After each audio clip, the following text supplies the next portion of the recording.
90s. Ooh, all right. Thank you, Justin. Film critic Josh Bell is here for the Bell Breakdown. We have 2 new movies opening up. Yes. We're starting off with a scary one, so I know nothing about it.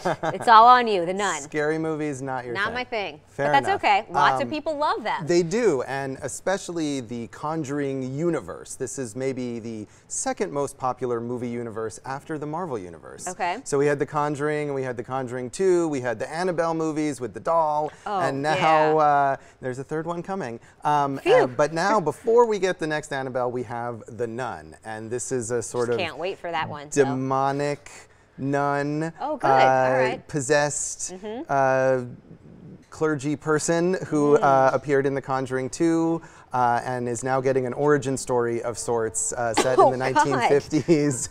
And even the clips are giving you nightmares, it sounds like.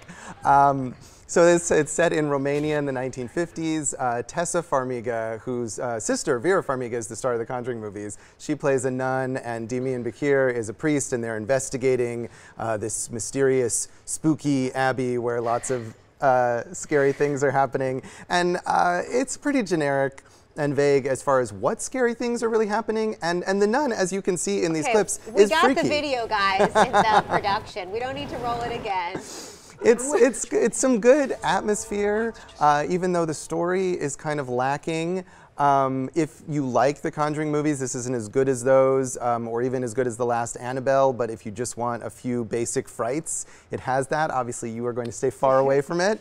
It's definitely not a great movie, but horror fans... The previews were enough for me. Yeah, horror fans might find something a little bit to like about it. All right, what about Jennifer Garner? I can't even remember the last time she was in a movie. She's been in a lot of commercials. She has. She's real likable. She is very likable. She's played a lot of mom roles in kind of family-friendly movies over the last few years. And she's playing another mom here in Peppermint, but it's not a family-friendly movie. She is a mom whose family is murdered by gangsters, and so she basically becomes the Punisher.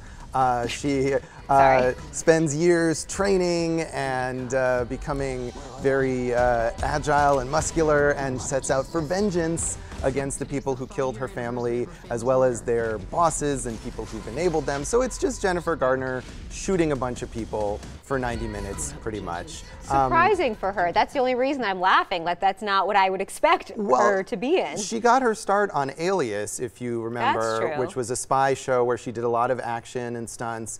And so this is, in a way, back to those roots. It's got some decent action in it, and she's a good, intense kind of almost superhero. Again, they could have cast her as the Punisher. I feel like watching this movie, which is a very generic revenge thriller, it mostly made me think Jennifer Garner should be in a better action movie because we haven't seen her for so long, and she's good at this stuff. This is not the best example of it. But if you like her, maybe make this a rental.